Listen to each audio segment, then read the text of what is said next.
नमस्कार दोस्तों, बिहार विधानसभा चुनाव जैसे जैसे नज़दीक आता जा रहा है वैसे वैसे सभी पार्टियों के लिए जो है दिल में हलबली और खलबली दोनों मचती जा रही है। जी हाँ, अभी कुछ ही दिन और बचे हैं, यानी कि 2-4 दिन और बचे हुए हैं प्रचार के लिए और 3-4 और समझ सकते हैं 4-5 दिन है वोटिंग के लिए और 8-10 दिन है जो कि इसके नतीजे आने के लिए। जी हाँ, क्योंकि जो है 6 नवंबर को चुनाव होने वाले हैं। बिहार में 2 भागों में जो है चुनाव को जो है डिवाइड किया गया है, यानी कि इतने बड़े पैमाने का राजकीय स्तर का जो है चुनाव है, तो इसको जो है 2 भागों में बाँटा गया है। पहला जो है 6 नवंबर का है और दूसरा चुनाव होने वाला है 11 नवंबर को। तो इसलिए समय बहुत कम है और इधर पिछले कई दिनों से छठ पूजा जब से ख़त्म हुआ तब से जो है बारिश का बहुत ज़्यादा मौसम विभाग का जो है एक सिलसिला था, वो ख़राब था और मौसम बहुत ही ख़राब था। तो इसलिए प्रचार में बहुत लोग जो है समय अपना नहीं दे पाए। लेकिन वहीं बात करें कि एक बिहार का छपरा विधानसभा है, वहाँ पे power trending star Khesari Lal Yadav और पावर स्टार पवन सिंह दोनों में जो है अभी बहुत आज के दिन में जो है महामुकाबला हुआ है, क्योंकि छपरा से जो है खेसारी लाल यादव चुनाव लड़ रहे हैं। और आपको वही बात बता दें कि बीजेपी के स्टार प्रचारक के रूप में पावर स्टार पवन सिंह छपरा में आज 3 जगह जो है रैलियाँ किए, जबकि खेसारी लाल यादव का साफ तौर पे कहना था इंटरव्यू में, बहुत रिपोर्टर्स लोग पूछे थे कि क्या आप उनके लोकसभा चुनाव में प्रचार के लिए गए थे, तो क्या आपके सपोर्ट में खेसारी लाल यादव के सपोर्ट में पावर स्टार पवन सिंह जी आ सकते हैं? तो उन्होंने बोला कि देखिए वो तो एक पार्टी के स्टार प्रचारक हैं और वहाँ की सदस्यता भी लिए हुए हैं, तो वो नहीं आएँगे, कोई बात नहीं है। लेकिन जो है हमारे भाईचारे को अगर वो समझते होंगे तो शायद हमारे एरिया में वो स्टार प्रचारक के रूप में प्रचार करने नहीं आएँगे, अगर हमारे रिश्ते को समझेंगे तो। इतना कहने के बावजूद भी काफ़ी वायरल भी हुआ ये बात उनका मीम्स की तरह, लेकिन फिर भी पावर स्टार पवन सिंह के कानों में तो ये गया ही होगा। बाकी इतना कुछ कहने के बाद और सुनने के बाद भी पावर स्टार पवन सिंह उसी छपरा विधानसभा क्षेत्र संख्या 118 में आज लगभग 3 जगह जो है रैलियाँ और रोड शो और जनसभा किए। और आपको बता दूँ ये सब देखते हुए खेसारी लाल यादव को बिल्कुल भी अच्छा शायद नहीं लगा होगा। अब आगे वाले इंटरव्यू में खेसारी लाल यादव का अगला इंटरव्यू में मालूम चलेगा कि उनके बारे में वो क्या कहते हैं। बाकी आपको बता दूँ कि पावर स्टार पवन सिंह का एक मजबूरी भी है, क्योंकि वो स्टार प्रचारक के रूप में सदस्यताएँ लिए हुए हैं और उनके इस बिहार विधानसभा चुनाव को स्टार प्रचारक के रूप में प्रचार करने के लिए उनको वाई प्लस सिक्योरिटी भी मिली हुई है, जो कि सरकार के तरफ से ही प्रोवाइड कराया गया है। तो ये सब कुछ मजबूरियाँ हैं जो कि वाई प्लस सिक्योरिटी जो लोग दिया है प्रचार का सब दे रहा है, तो उनका कहना होगा पार्टी की तरफ से कि आप इस एरिया में जाइए, क्योंकि आपका भी पॉपुलरिटी उतना है उतना ही है या उनसे ज़्यादा है जितना उनका है, तो कुछ तो असर करेगा। बाकी जो है एक जातीय समीकरण भी है, जैसे कि पावर स्टार पवन सिंह राजपूत और भूमियार समाज से हैं और खेसारी लाल यादव जो है यादव समाज से, आप समझ सकते हैं। तो जो है अभी छपरा में सबसे ज़्यादा जो है ये राजपूत और भूमिहार लोग ही हैं। तो यही कुछ समीकरण है, उसके वजह से जो है पावर स्टार को पार्टी ने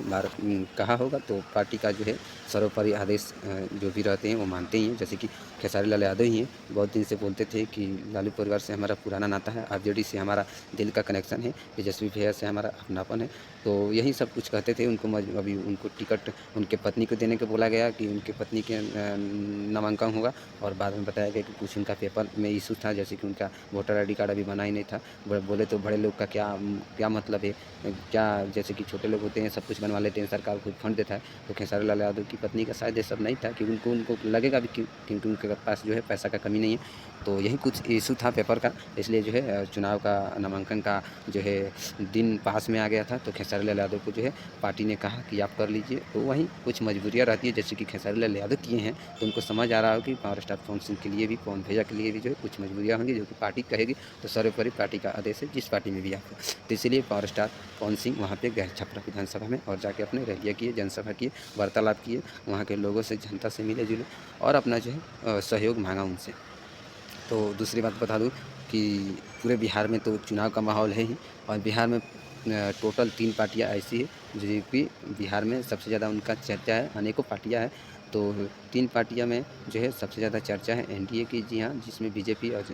ये जो आप समझ सकते हैं माननीय श्री नीतीश कुमार जी का पार्टी जनता दल यूनाइटेड है, वो और बीजेपी दोनों मिलकर एनडीए है। और उनमें वो बहुत सारी पार्टियाँ हैं, जैसे कि चिराग पासवान का जो है लोजपा, बहुत सारी मतलब 4-5 पार्टियाँ मिलके जो है एनडीए सरकार है। तो आप समझ सकते हैं एनडीए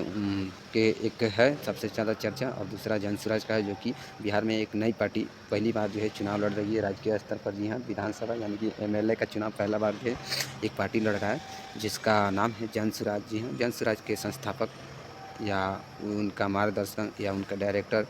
या जो भी बोल सकते हैं आप, तो जन स्वराज के संस्थापक है जो कि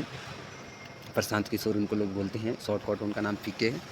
वो भी जो है अभी दावा ठोक के कह रहे हैं कि जन स्वराज किसी तरह से जो है इस बार जीतेगा, क्योंकि बिहार के लोग जो है बदलाव चाहते हैं। दूसरी तरफ वहीं बात करें आरजेडी की, तो आरजेडी भी बोल रही है कि बिहार की जनता बदलाव चाहती है कि नहीं,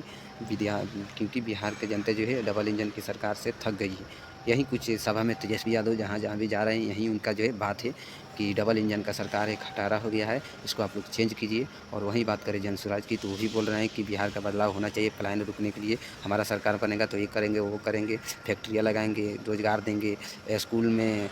बच्चों के लिए अच्छे स्कूल बनाएंगे। जब तक स्कूल अच्छा नहीं होएगा तब तक प्राइवेट स्कूल का में पढ़ने के लिए पैसा देंगे, और जब स्कूल का काम पूरा हो जाएगा तो फिर सरकारी स्कूल में अच्छे से पढ़ाई होगा। हर एक महीने परिवार के एक मुखिया को जो है 20,000 रुपये के तौर पे मंथली इनकम दी जाएगी सरकार, जन स्वराज का सरकार बनने के बाद। और एक बात बता रहे हैं कि जन स्वराज का एक कार्ड बन रहा है, इसको आप बनवा लीजिए, जन स्वराज परिवार लाभ कार्ड। इसी तरह का जो है कुछ अलग अलग बातें अलग अलग पार्टियाँ जो है कह रही है। वहीं पे बात करूँ एनडीए के बात, तो एनडीए ने है जो है एनडीए अपना एक घोषणा पत्र जारी किया है, जिसमें जो है एनडीए की तरफ से बताया गया कि अगर एनडीए का सरकार फिर से बना, डबल इंजन का सरकार बिहार में, तो जो है 1 करोड़ युवाओं को जो है नौकरियां दिया जाएगा या दिए जाएंगे, जो भी हो। और आपको बता दें, अभी आरा में आज ही के दिन जो है पीएम नरेंद्र मोदी का जो है जन सैलाब और उनका रैली हुआ, उनका भाषण हुआ भोजपुर के आरे में जो है आरा में आए थे हमारे माननीय देश के यशस्वी प्रधानमंत्री श्री नरेंद्र मोदी जी। उनका भाषण हुआ और काफ़ी भारी मात्रा में जो है भारी पैमाने पे जो है लोग उनके भाषण को, उनके रैली को देखने के लिए आते ही हैं। और वैसा भी वहाँ भी वैसे ही भोजपुर के सभी लोग आए थे, एकत्रित हुए थे, और उनके सामने जब पीएम नरेंद्र मोदी के वचनों से, उनके मुँहों से जब लोगों ने सुना कि बिहार के जो युवाएँ हैं उनको जो है 1 करोड़ नौकरी देने की बात कर रहे हैं, तो पूरे मोदी से पूरा जन सैलाब उमड़ पड़ा। और पूरा जो है वहाँ का एरिया, पंडाल जो भी बोल सकते हैं आप, पूरा मोदी ही गुज रहा था कुछ देर तक। उसके बाद जो है दूसरा बात उन्होंने कहा कि कुछ जो है छोटे-छोटे उद्योग के लिए कारखाने भी लगाए जाएंगे, कुछ बड़ी-बड़ी जो है कंपनियां का डाटा का ऑफिस भी यहाँ खुलेगा, और बड़े-बड़े कंपनी का डाटा का जो है यहाँ कंपनी भी खुलेगा। जैसे कि आप समझ सकते हैं कोई बड़ा कंपनी है, जैसे कि यूट्यूब का ही मान लीजिए, जिस पे आप इस वीडियो को देख रहे हैं। यूट्यूब का जो है अभी जो है कंपनी है वो अमेरिका का है, लेकिन उसका एक डाटा संभालने के लिए, इंडिया का डाटा संभालने के लिए जो है इंडिया में है ना, जैसे कि आप समझ सकते हैं गुड़गांव में है, दिल्ली में है यूट्यूब का हेड ऑफिस कंपनी। तो इसी तरह से किसी बड़े कंपनियां का जो है डाटा ऑफिस रहेगा, जो कि ऑनलाइन जितने भी कंपनियां जुड़ी है उसका डाटा ऑफिस का जो है कंपनी बिहार में ही बनाया जाएगा। वहीं बात की जो है कुछ लघु कुटीर जो है आता है, तो कुछ लघु जो है छोटी कंपनियां का भी उन्होंने जो है प्रदान करेंगे, और उसका भी जो है सेक्टर अलग अलग डिवाइड करेंगे और लगाएंगे। वहीं बात करें कि किसानों को लिए, तो किसान के लिए बोले पीएम नरेंद्र मोदी कि जो है हमारे घोषणा पत्र में सब ये बात लिखी है, और जो भी मोदी कहते हैं या उनका घोषणा पत्र में जो भी आता है वो करते ही हैं। जैसे कि घोषणा पत्र में जब भी उनका जो भी आता है वो तो आप लोगों को दिख रहा है कि जो पिछले बार घोषणा पत्र में किए थे, वो लोकसभा चुनाव के टाइम में लगभग 2015 से पहले 2014 में जितना घोषणा पत्र किए थे, जैसे कि बिजली के लिए, गैस कनेक्शन के लिए, आवासीय के लिए, तो सब कुछ हुआ, मार्ग के लिए, रोड मार्ग के लिए, तो ये सब हुआ। तो इसीलिए इस बार भी हम जो घोषणा पत्र में लिखे हैं या घोषणा पत्र जो जारी किए हैं वो सब करेंगे, और प्लान के साथ भी बताएं। तो आपको बता दूं जो है इस बार बिहार में बदलाव हो या ना हो, अगर एनडीए का सरकार हो गया तो समझिए कि 1 करोड़ नौकरी तो बीजेपी को, एनडीए सरकार को देना ही पड़ेगा, क्योंकि जो है बिहार की जनता अभी मानने वाली नहीं है। वहीं बात करें किसानों की, तो किसान को जो है 6,000 उनका एक मंथली सहयोग राशि मिलता है, पेंशन मिलता है, तो उसको 3,000 और प्लस करके उसमें ऐड करके 9,000 देने की बात कही गई है एनडीए की तरफ से। पीएम नरेंद्र मोदी जी के जो है वचनों से आज सभी लोगों ने ये बात सुना। और वहीं बात करें अनेक सारी सुविधाओं के बारे में जो है बात किया गया है, कुछ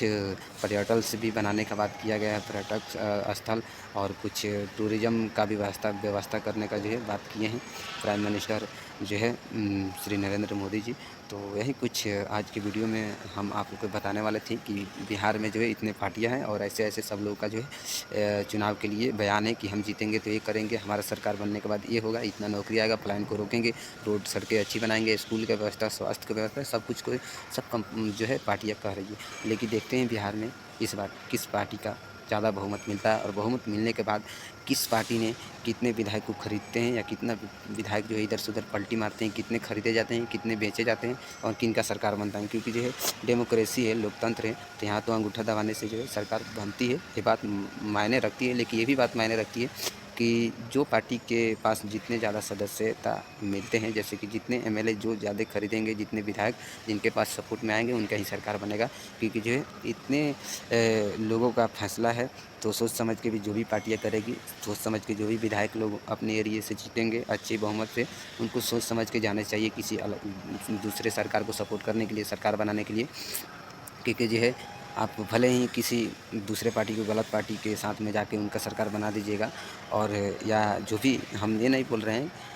किसी भी पार्टी को आप सपोर्ट कीजिए, लेकिन जो है आप बिहार के ही रहने वाले हैं और बिहार को ही तकलीफ़ होगा, तो आप अच्छी तरह से जीतने के बाद भी जितने भी विधायक लोग हैं वो सब लोग अच्छे से आप सोच समझ के ही किसी पार्टी में जाइएगा और सरकार बनाइएगा। बाकी देखते हैं किनका सरकार बनता है। क्योंकि जो है सरकार वोटिंग होने के बाद, रिजल्ट आने के बाद कुछ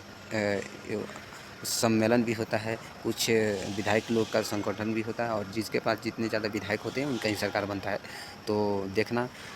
मत भूलिएगा हमारे इस चैनल पे, क्योंकि आगे भी इसी तरह का हम अपडेट लाते रहेंगे। चुनाव के नतीजे और किसका सरकार बना, सब कुछ वीडियो में बताते रहेंगे। तो बिहार विधानसभा का ये पर्व चल रहा है